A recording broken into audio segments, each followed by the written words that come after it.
Edinburgh area, across the Forth Bridge.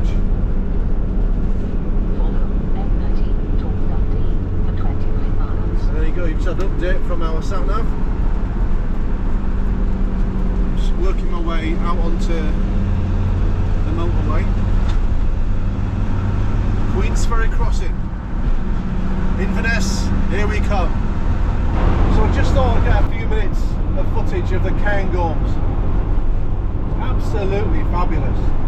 But, Christ, what would it be like here in the pouring rain and the gusting winds? It would be pretty brutal. Just past a reservoir, a lock on the left hand side up a valley, and this A5 cuts through all the beautiful scenery up through the Caingorms from Edinburgh to Inverness. Absolutely breathtaking scenery.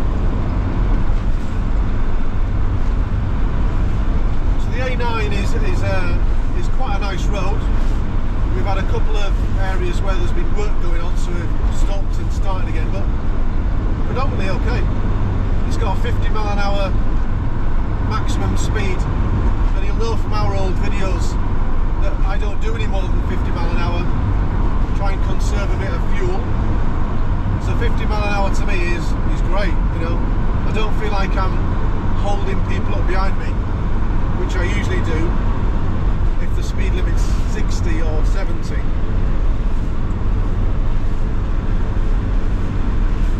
But yeah, this the Caingorms, I never knew the Caingorms were so beautiful, but they are really spectacular. I mean, you could argue that, you know, the North Yorkshire Moors or the Downs or the Melbourne Hills or the New Forest area, all very similar, and I agree, it is all very similar, but I don't know, it's got a kind of a uniqueness to the Caingorms. Perhaps it's nostalgia, or perhaps I'm just excited to get into the Highlands, which we're in now. But yeah, it's definitely got loads of views, and obviously I've got to keep my eye on the road because the driving part, and also keep my foot off the gas, take it down to 50mph, but just looking round from left to right. Acres and acres and acres of heathland with little rocks or streams flowing through. You get the farmers going about their daily business, and then you get these little hamlets every now and again. Middle of nowhere.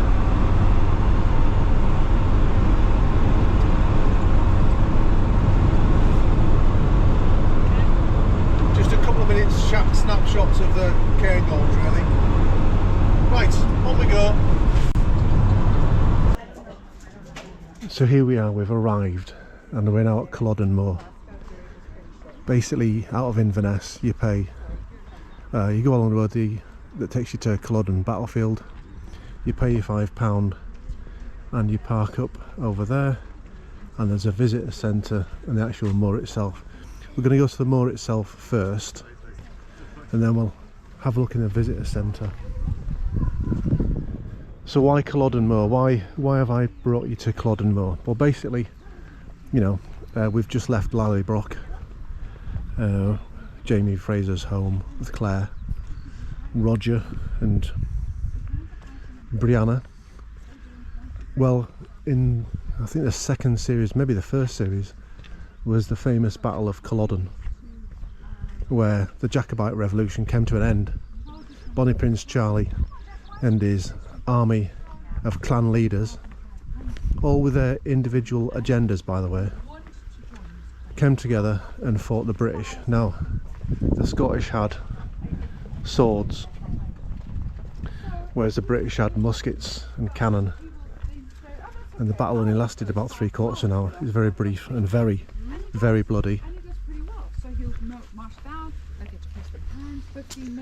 And after that, for about 3 to 5 years, the British and the Redcoats sought out the remainder of the clans and decimated them, really.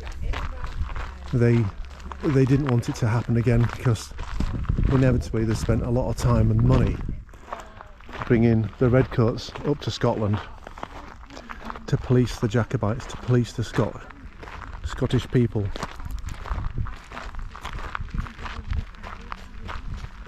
And here we are, the actual battlefield itself, Culloden Moor.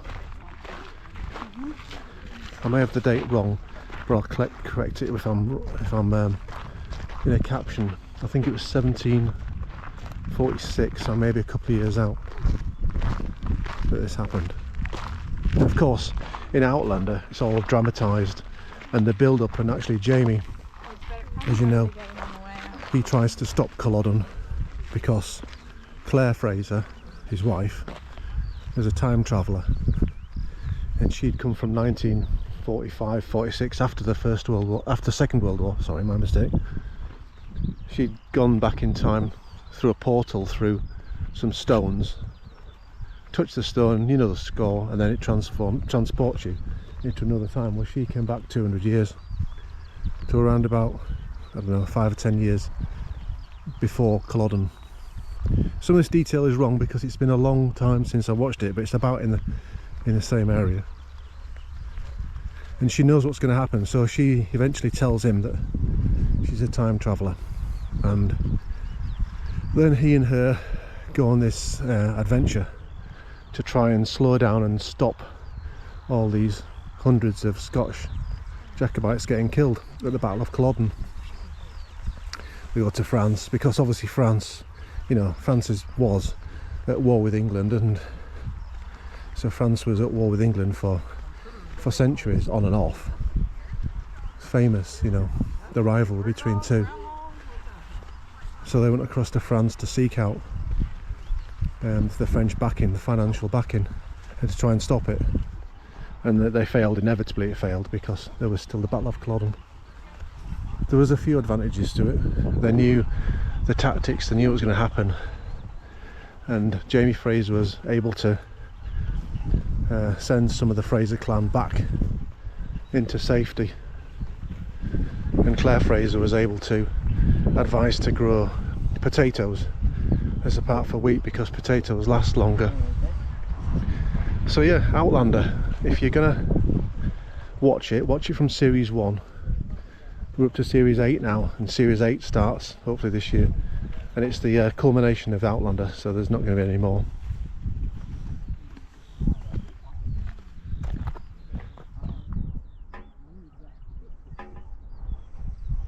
The Argyllshire men. To the left of this point stood Cobham, the Argyllshire men. I'm going to walk across this over here, Wendy.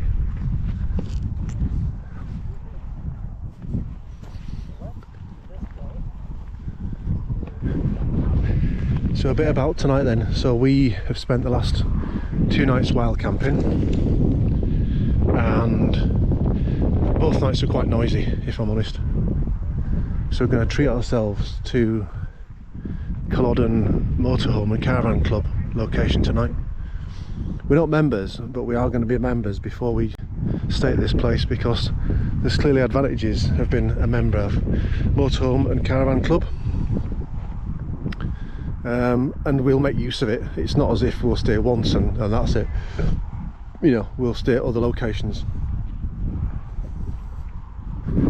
So we're going to stay there, and it's got all the facilities there.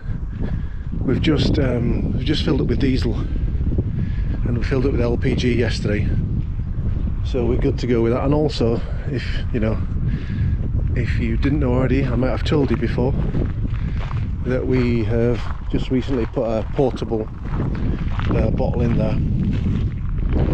So it's got the fixed bottle,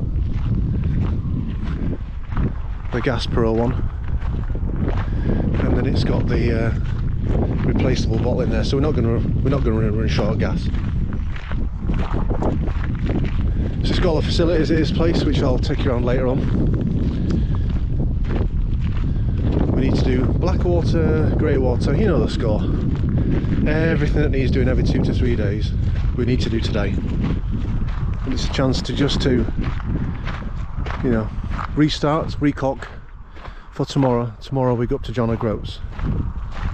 So that's going to be quite an epic journey, stopping off at a few locations, hopefully if the weather's safe with us again.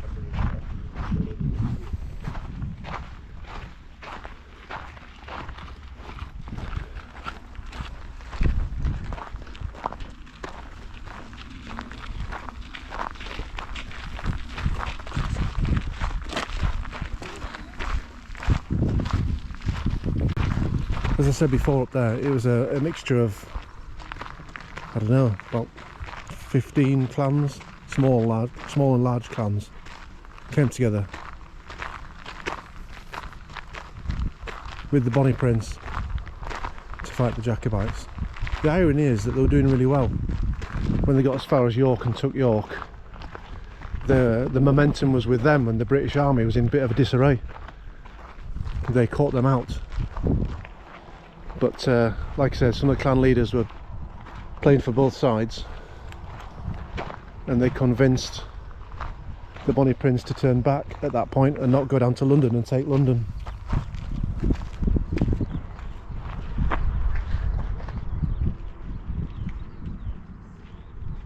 I love the flower that's left there. It's really nice. Like I said, they got back up to Culloden and that was it. Oh, look at a little thrush there.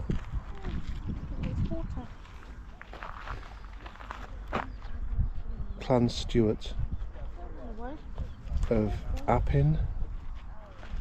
I'm quite sure what it is.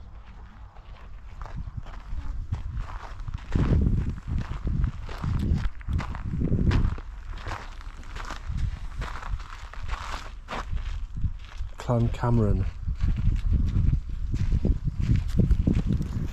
As you go up to the main obelisk, as it is I suppose, you get all these stones with reminders of which clan fell. Clan Macintosh. A little wreath that's been laying as well. How good is that?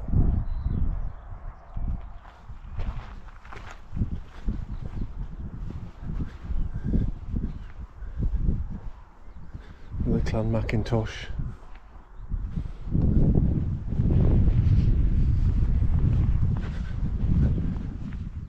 Quite eerie actually, just to think that the course of British history changed at this point.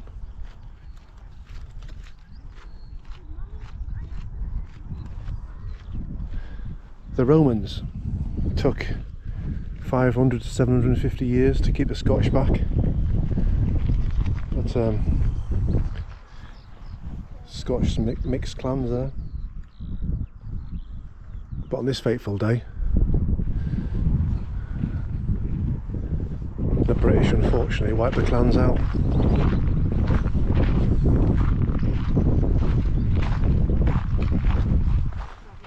Mixed clans. Mixed clans.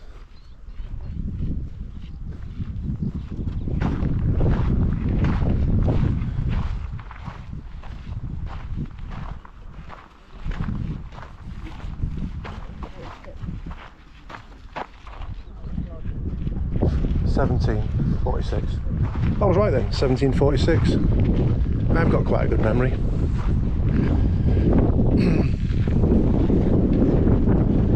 So that's the Clan Fraser monument. And as we know from Outlander, Jamie was head of Clan Fraser. So this has been sectioned off, probably because it's one of the most iconic ones, although those Scots would argue Mackenzie, Fraser, MacDonald, all as important as each other, and they were. But because I relate to Outlander, and it's the Clan Fraser that was particular to follow in that series, then I see Clan Fraser in a different light.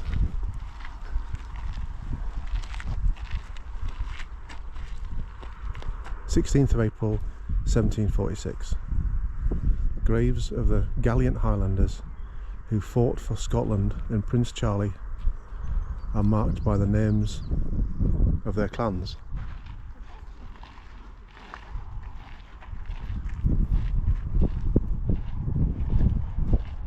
I'm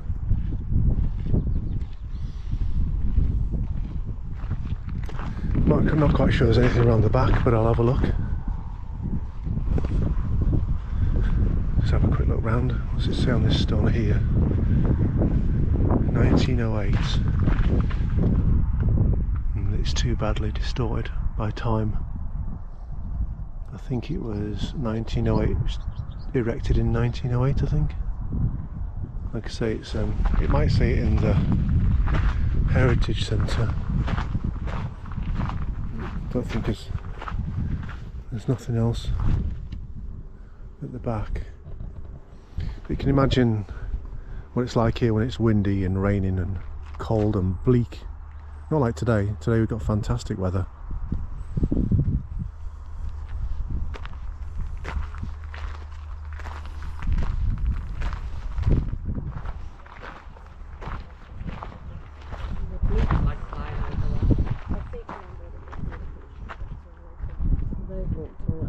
There must be something. Oh yeah, yeah. It's got blue flag flying. Do you want to walk round and back? Yeah. So we're going to walk round the rest of the battlefield. I'll keep switching this on and off. Yeah. Just conscious. We want to walk back this way because we didn't do this bit. When we walk back, we don't want to walk back that way. We want to walk back this way. Yeah. Because it's got more there. I'm going to switch this off now, and then I'll catch interesting things along the way. So back with you, and we can see the red flags to the right hand side, actually near the visitor centre. That's where the British stood and the Scottish stood towards Inverness on the far side, and where we're standing now was the actual battle taking place. And there's a stone just down there for Clan Campbell, one of the biggest clans that there was. And of course after this, like I said before, it changed the history of Europe, definitely, with the French and also the Scottish that moved over to America to escape persecution from the British. But there was an American couple just there looking at the Campbell stone and talking about their ancient relatives being the Campbell clan. So they might have been as a result of Scottish history moving over to America, establishing themselves predominantly in Carolina to start off with, then they moved across as the frontiers opened up to inhabit a lot of America, actually, a lot of Scottish in America. Again, you know, crystallising on the Battle of Culloden, really. That's the nexus of a lot of changes in history.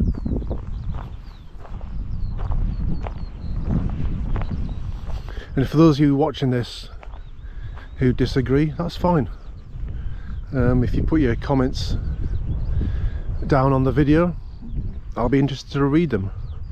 I may be wrong in a couple of areas, but this is my interpretation, and I don't think I'm far from the truth. There may be a few details that I've got wrong.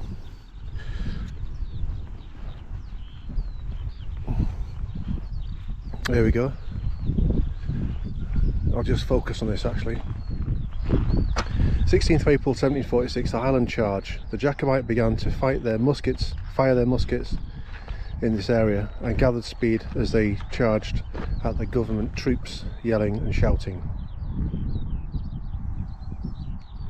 Today, archaeologists have found items relating to artillery, suggesting that the Jacobites were pounded by numerous rounds of cannon shot. And like I said before, it lasted just 3/4 of an hour, the battle, so not very long at all. It was over quite quickly and very brutally.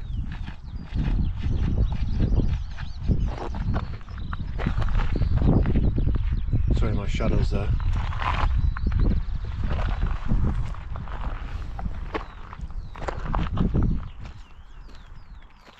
Can you imagine, you know, imagining times gone by where the Scottish Highlanders with their kilts and the bagpipes playing in the background, loads of different clans come together that actually are used to being at battle with each other. They're used to fighting each other, brought together by a common cause, and that common cause was persecution by the English, and the English forcing the Scots to pay more and more and more taxes, so they couldn't even feed themselves, which resulted in the clans coming together, arguably under the Bonnie Prince Charlie, to fight on this location. And the British, or the English, sorry, the English were armed with artillery and muskets, and the Scottish had their broadswords. You can just imagine the carnage with the Scottish running and shouting across the battlefield, and they're just getting caned and caned and caned again by the muskets and the artillery. A very brave but ironically foolish thing to do. But that was the art of warfare back then. It was all about the gallant charge in the name of Scotland. Right, I'm going to save a bit of battery and get back to you. So here we are at the top of the visitor centre. I'm just going to do a pan all the way around, so you can see the red flags there. Then you should be able to see the blue flags in the distance, but it's quite a way away now. And the moor goes all the way around to the left. But predominantly the battle happened in this area here. So we're going to leave the battlefield now, and we're going to head on to the motorhome stop for tonight. We shall catch you there.